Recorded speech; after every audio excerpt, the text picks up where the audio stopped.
you doing, VV? Yeah, not too bad. Not too bad. It's our first podcast, and First podcast it is. and very excited to start. This is our first experience as well. So to all our new viewers and subscribers, is a learning journey for both myself and for our Sharat. But let's introduce ourselves, Sharat. I think you go ahead first. Just introduce yourself and what is our podcast is all about. Sure. So, hey everyone, my name is Sharat. I am part of a team which is helping customers with security issues across Asia Pacific and Japan. So I lead that team. Have had the fortune of interacting with a lot of technical security folks, as well as the senior management in security. So that's what I do. That's what my daily living or daily job is all about. Vallabha, why don't you introduce yourself, and then we can also discuss what are we planning to do with this podcast.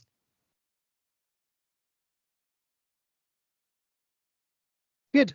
And from my side, quite keen to introduce myself as well. So this is Vallabha here.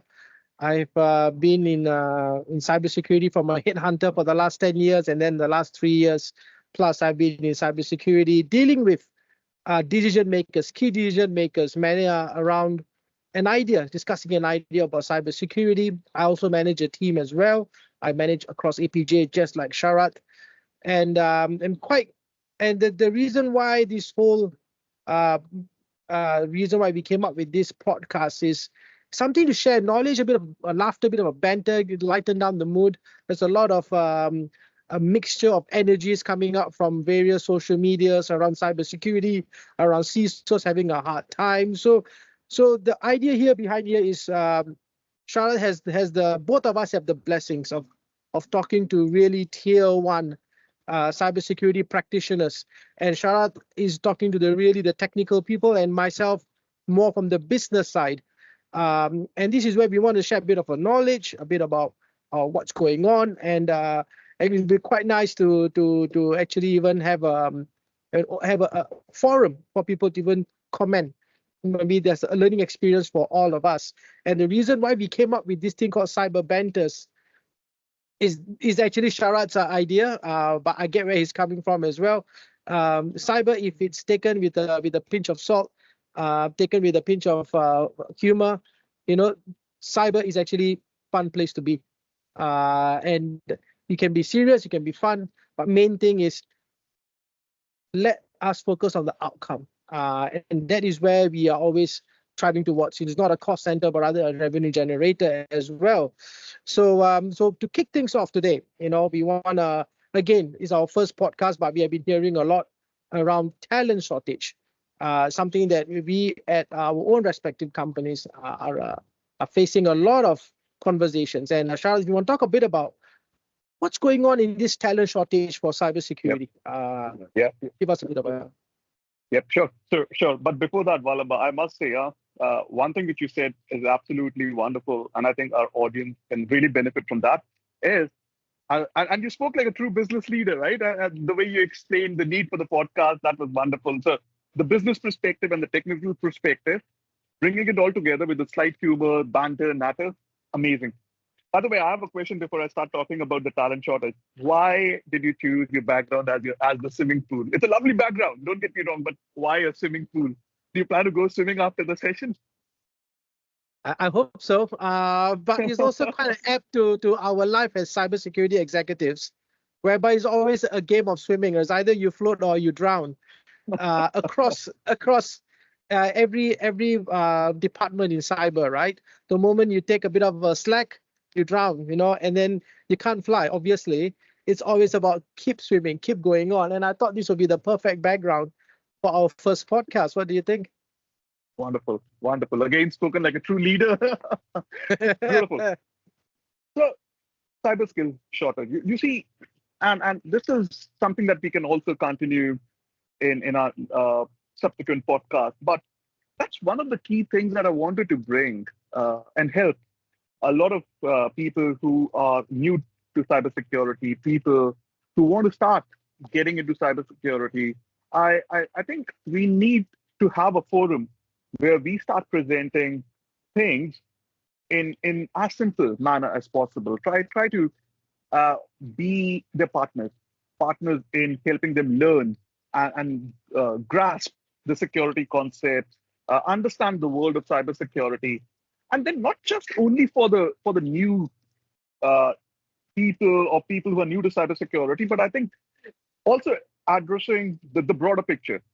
The podcast and the cyber skills shortage is not just impacting the stock managers or the cyber risk managers, but it is equally impacting the C-level executors, the CISOs, as you would have had a chat with them, the CEOs, because hey, the business these days is is fundamentally digital, right? With all the buzzwords around digital transformation, and we'll cover what digital transformation is. But the point over here is, with more and more digital transformation, you open up to more and more security vulnerabilities. Now you and vulnerabilities for people who are new, my bad, are weaknesses, right? So vulnerability is nothing but security weaknesses that can be exploited to get a handle on the machine, the user, etc. And we'll start talking about it in the subsequent episodes. So cyber skill shortage is real, but we also have a lot of gatekeepers in cybersecurity, and I think I'm getting maybe me or you or both of us are going to get trolled for this, but there are gatekeepers in cybersecurity, uh, which limits new people in learning and getting into cybersecurity. Because I think we need people, Vallabha. We need people who are devoted, who Yeah. can learn this craft and then help organizations and the world be a much safer place. Thoughts? So it goes down to the one thing. Everyone is sharing one pot of gold. Everyone is sharing that one pot of resource, and everyone is slobbering over it. Like it's in a very analogical manner. It's like, you put a bowl of dumplings on the ground, and you get these monkeys just running and squabbling for the resource. And this is where CISOs in general are the last person to get the opportunity to pick that one dumpling. Mm, And I give you an example. Like given my, as mentioned earlier, I do speak to a lot of cyber leaders, and some of them were saying they had one situation where just to improve their manufacturing speed by a few seconds or maximum to a minute, they will invest millions of dollars on extra parts and AI into that as well, etc. But when it comes to cyber, no, they can't even spend $30,000. All right, and forget about headcount. And if you see headcount, again, you will go back to, where am I going to get this talent from? And this is where my recruitment background will come in, because a lot of times it's not their fault. Hiring managers are looking for like the perfect candidate. And then the reason is because it's not they want a perfect candidate, it's because they have to fight for budget. And when they fight for budget, if they give a person that doesn't meet the requirement at 100% level, they always get shot back. They always will get the thing situation where if you looks like the talent is not a perfect fit because they don't understand cyber. Cyber just stays in one department, which is the cyber department. The moment it goes to application, moments it goes to network, they do not know what is cyber. And this is where, right, I think I put on my LinkedIn post, I met the guy from Sephora CISO, Bez. He gave a very clever idea, and I hope this podcast, when it gets more views and it spreads across, what he does, he gets every cyber person to shadow every department and understand not the department, but understand the technical nuances. And I think that is very important. And what does technical nuances mean? Meaning, how does DNS work? And then at the same time, he goes to another department. How does API works? How does application development works? How does container security works? Does he need to know everything? No, he just needs to understand how the technical nuances is. So that goes back to your earlier point about vulnerability management. Where can I see a vulnerability in that? And then having the open discussion. And I think this is where, right, every company, if you look at every role, let's talk about sales, let's talk about pre-sales, let's talk about end user, CISOs. The biggest thing is communication, quality communication. That's point number one, quality communication. The next one is the interdepartment communication. All right, people need to know what you are doing. If you are going to go in a situation where everybody is fighting for that pot of resource all in one, then there's going to be a lot of competition, right? Like they're going to start fighting. So the way we go about doing this is maybe first few years, if let's say you have a talent shortage, outsource that problem to a certain extent. All right, maybe if you're in a SOC operations, maybe deal with the MSSP provider. But you got to keep in the back of my mind is I need to go internal to a certain extent.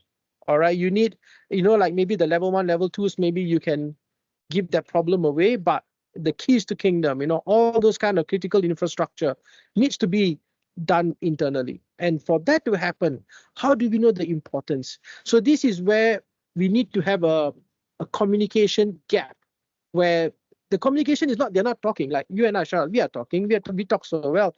We talk to each other almost every day. But it's about when a CIO and a CEO and a CISO, when they are talking, can they understand each other's pain, each other's pain points? Like if let's say I go to a CIO or I go to a CEO and I say that, look, I need more headcount. I need more headcount for this and this and this reason. Can they get it? Can they feel the pain? Or will they say they just outsource their problem, just work with a MSS provider and they do your entire L1 to L4 SOC operations? And that's it. We save money. So let's hi-fi each other. Let's spend more money on uptime of our applications, or improving our website. Let's spend more money on that. So down to the fact, every company needs to realize every company has two departments. One is the cost center, one is the revenue generator.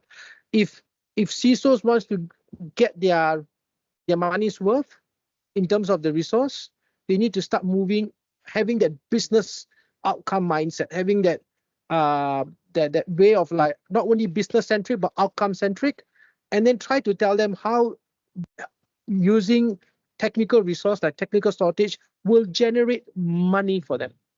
It's a bit of a long shot, but that is where they can get their resource approved immediately. So let's use for an example.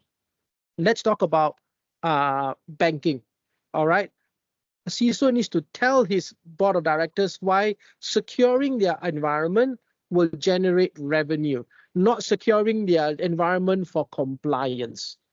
That's a two different discussion, because if you're going to say that you're going to make money for their banking customers, right? Banks, they make money out of customers, right? Obviously, right? So if you can say, look, with this kind of process in place, with this kind of headcount approved, we will generate this much of revenue because we can tell our customers how secure their cash is in their environment, or how secure their investment portfolio is. All right. And then maybe we can even go out there and even tell them, why don't we create a new solution where we protect them even more, like the digital vault that DBS Bank has done. It gives them more people will come and want to put their money on the bank, right? So this is how the conversation needs to start happening. Business centric and outcome based. Talent shortage cannot be solved in a heartbeat or in a snap. All right, but it's a way forward, small steps at a time. Oh, very, very, very good nuggets over there, right? I also took note out of things that you said and shared right now. Cost center, revenue generator, focus on the business outcome, right? One thing which really resonated with me, and something that we as leaders know, but I would also want everybody who's listening to this, hopefully people listen to us, right? I mean, hopefully. So if they do listen to us, one thing which I really want as a takeaway is, and you said it very appropriately, security at the end of the day, it's a business problem. You have to be comfortable in your communication skills. And I think when I look around, a lot of people are now very good in communicating their thoughts. People are also, some very smart people that I talk to are very, very core technical. Like there are some red teamers, respect. But one area where I feel as an industry we can start doing better is communication, is working on a communication. But because at the end of the day, at times what I've felt is a lot of time the justifications, like, and you rightly said, hey, it has to be justified correctly. The correct justifications are not being put to the board or to the CFOs the chief financial officers or the boards or the executives to make a purchase decision on a product or on a technology. And a lot of that has to do with communication, how you justify your request, how you justify your need, how do you make a cost center as a revenue generator, and in a business sense, highlight the impact, the business impact if certain thing goes down, etc. And I'm not saying the CISOs are not doing it. A lot of CISOs are doing it, but then there are few who are not doing it, or few who could do better job in doing this. Yeah. Right. But also to people who are already in cyber or anybody who's planning to come into cyber, I think along with like what you said, technical skills, nuances, that's important to know. As well as you can know that's good because you can then safeguard those technologies.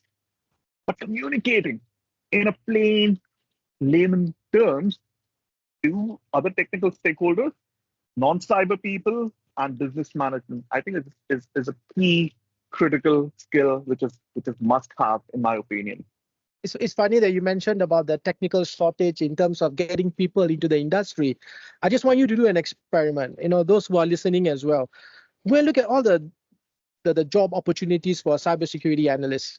You'll be shocked. They expect you with 4 years of experience, 5 years experience to have CISSP, and then you have your CISM. Like my biggest question to everyone, to all the technical people out there, which is quite a famous joke, with so many acronyms, with so many jargoned acronyms like your EDRs, your XDRs, your APM. How much time do you save in your presentation? All right, with all instead of spelling it out, how much time do you save by just shortening it into 7,000s of acronyms out there, all right? And you can see all the acronyms coming out in every JDs nowadays. They must have SIEM, they must have SOAR, they must have this, they must have that. And then like you have they must have understanding of network. And then 4 years of experience and they only will pay 5K. Like it's shocking, right? Like, cyber to me, and I hope I do get some comments on this around what is your thought. But to me, when it comes to leaving your or entering into cyber, you need to have a strong experience around three things: system, infra, network. And if you do not have that kind of understanding, and if you feel that you can get it out of reading books and getting yourself certified, there'll be a big discussion in the next one, obviously, or in the future. But books and reading out of theater or reading out presentation slides and doing exams, I personally think doesn't cut it. It is definitely a good to have, but moving across to cyber, you need to ask yourself as a person, if let's say I'm an end user, I'll get one end user to come down as well on how they transition. But the key thing is, what is the motivation? Why will they want to move from where they are to go to cyber, where they're not getting enough resources or they're not getting enough support? Or is the worst thing is they don't understand what they go through on a day-in-day out basis? Like I think you gave a very good lecture in about defender's dilemma, right? Like they always have to sit there making sure they stop all these 10,000 attacks, and all it takes is one attack and their job is gone. Sometimes you can go to that level. So what motivates someone to enter cyber? If it's just on a 9-to-5 job, they are in the wrong, totally wrong, right? Totally wrong mindset. You need to go into cyber because you're passionate about it, or you want to learn something about it. And then and that is the only way, because when you have that kind of passion, you were already in something, you're doing something along systems, you're doing something already with network, or else you won't be passionate about cyber. All right, you're doing something either in as a technical person or as a person selling even. We have I have a great friend. All right, she does all this. She knows cyber more than some technical people. All right, and the reason why she knows that is because she understands systems, infra, network from her previous roles when she was doing account management. Even she understands it, so that when she sells it now, she's more technical than the many people that I know of. All right, and because she understands the technical nuances, I personally think if someone like her can do it, why not the rest? Actual technical people. So when I was a headhunter, I always would ask back the customer or the hiring manager, do you really think 4 years of experience will give you that? You're putting 4 years of cybersecurity experience and and you're saying that he just graduated, like the salary range is someone is not like experienced. They want someone junior, a junior cybersecurity analyst. To me, that's a big red flag. That means to me, as a company, they do not understand the importance of cyber. They just want someone to come in and take all the heat and walk away with that. Now, is in sales, they call it pressure cooker. I call CISOs or I call cybersecurity department as ovens, because they keep getting baked and baked and baked day in day out to see what kind of new roasting they will get after getting a breach. All right, but you work with a lot of end users, Sharat. You work with the actual people on a day in day out, the people like SOC managers or people managing SOCs. How are they feeling right now? You know, like in terms of having limited resource in terms of manpower, managing different stakeholders internally, and then managing cyber attack framework. How is that in their world? I mean, there's definitely a lot of pressure on the analyst side of the world, the security operations center, where they track all these threats day in, day out. There's definitely a lot of burnout. There's also a lot of stress.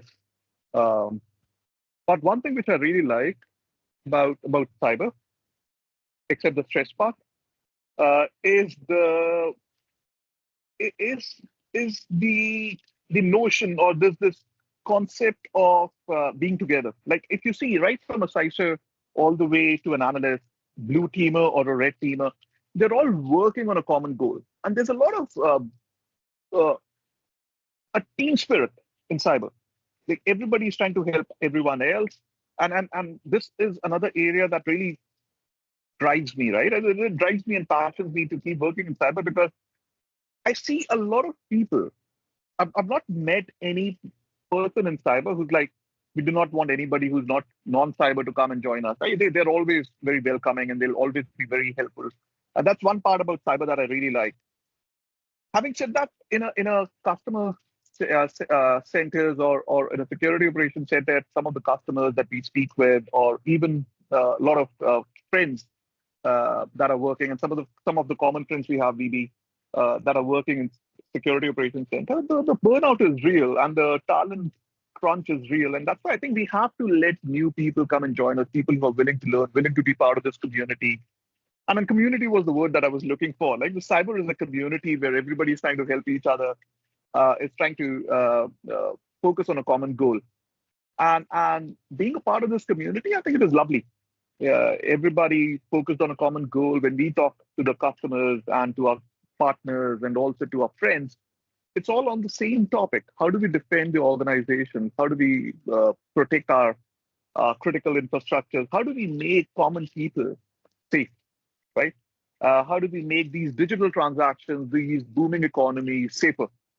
And to anybody who's listening, and we'll be covering, right, the whole, like we discussed, BB, the whole point is we do not want this podcast to be another technical mumbo jumbo. We do not want this to be just a very high level mumbo jumbo. We want people to start being with us, right? Start collaborating with us. We'll also be bringing more people in this podcast who will share their thoughts with the whole idea of helping these organizations, like you said, the partners, the security operations centers, get more talent, have some takeaways by collaborating, by working together with us. And then I don't think neither you or I claim ourselves to be an expert in this field. We're just two people who are working in this cyber field for some time, and I think we are out here to share our experiences and to de-stress this oven or this pressure cooker, and collaborate with everybody and just have some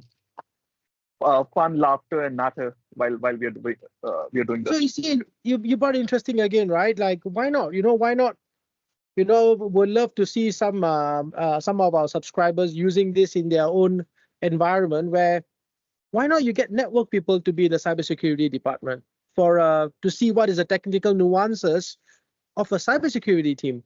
Get the infra team to come down. Like get the app development team to come down, just to sit in their office and shadow them, so that everyone knows that cyber is not a cyber team's job, but it's a company, IT department, company, everyone HR department's job. It's just not siloed to one area, because this is what happens, right? And when I was young, I'll just put it out there. When I was young, I was watching all these action movies where, you get to see the cyber hackers. They look so handsome. They look so cool. You got like the Tom Cruises of the world in the Mission Impossible typing away something on the keyboard, and they breach into environment. I thought that was cool, man. But then when you really enter the real world, it's not that. First of all, I'm not that handsome. But second of all, it doesn't make sense, because the whole idea of cyber is not over the laptop. It's much more than that. Like, you can even do deep fakes at this moment, right? And you have AI that's coming up. You saw, right? Like, we love our Bollywood movies. You saw Rashmika, right? Complete fake video of her promoting her stuff, but it looked so real. Definitely she's pretty, but she looked so real in that. But it's a complete deep fake, but she's selling a product, and people might just buy that with fan base, right? So Vallabha, this by the way, yeah. I didn't see that video of that actress and So the deep fakes, which is something you would be doing on your own. I will share that. It came out in the news as well. Like, how is that even possible? It looked so real, and this is when you start realizing AI is a double-edged sword. So that's another conversation we will have in the future, which is, when if you see the actual definition of intelligence, right? It's all about the deployment and not only the absorption of knowledge, but the deployment of knowledge. And I want to put in an extra word, which is wisdom. This is something that only humans can give. All right. This is why AI will always play a catch-up game with us, but they're catching up very fast. All right, because we not only have knowledge, but we also have wisdom. All right, and a lot of people know this acronym, right? Like, know this phrase. Like, what's the difference between knowledge and wisdom? Like, knowledge, that tomato is a fruit, but as a wisdom, it will make the worst fruit salad in the world if you put tomatoes in your fruit salad. So that is wisdom. So that is something that AI will always play a catch-up game, but they are doing a good job. But AI can be used wrongly as well, right? So that is another challenge. That you have CISOs that are sitting on their desk, and then you have their board of directors shouting at them, "Let's use AI, let's use AI," and then to them that's another area of vulnerability, right? That's another whole spectrum of attack surface area that now they have to deal with, because it's not like a CISO has a power in some companies to say, no, I do not want to implement this. They are just being informed. Like, they're just informed. We're already deploying it. Now you help protect us. It's already been deployed.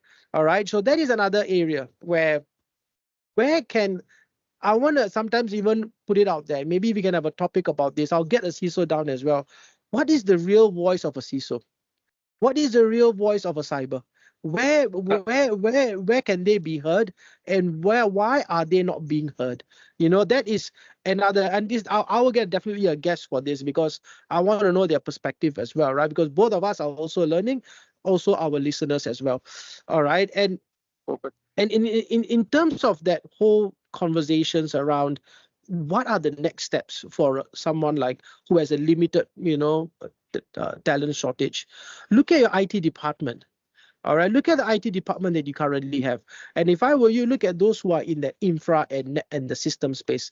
No hatred towards network, but network, in my opinion, they need to understand more about the infra space as well. But if you're doing both network and infra, these are the perfect people who can have the ability to actually learn more about cyber very fast. That means they'll be able to learn incredibly fast.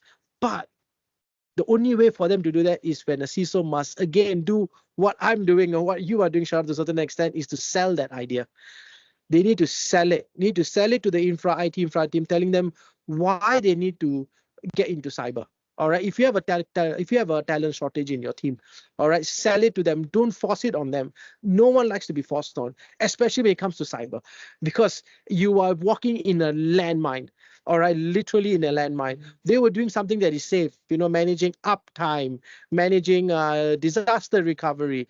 That is what they were doing architecture of infra. How do I connect my cloud environment? It was doing that. Now you're asking them to go into an entire new space in cyber. They will pick it up very fast if you give them the right motivation. You do not just give it at them. Like what you have been through. Like I do understand, like your board of directors will just come up to you and say, we have deployed AI, we are going hybrid, or we are going towards AWS. Now manage our cybersecurity environment. And then you have limited talent resource. So you want to put that burden on them straight away because you do not know how to handle expectations, right? So this is where you need to sell that idea. Selling to me, like in my opinion, is across the board daily. I just came here via Grab. I sold it to her. I was talking very nice to her. How are you? How are you doing? How's your Uber drive as well? And that's what happens. She gave me a good review. She even gave me a lead for to talk on. She said one of her uncles is a IT director of a firm. So then she gave me the name card. Done. And I think this is where even a CISO needs to also do that. Sell the idea. Sell the idea of why cyber is important, not only for the company but also for their career. All right, and show support by saying, you know what, let's go for certifications. Not only you can understand from a theoretical point of view, but practical point of view.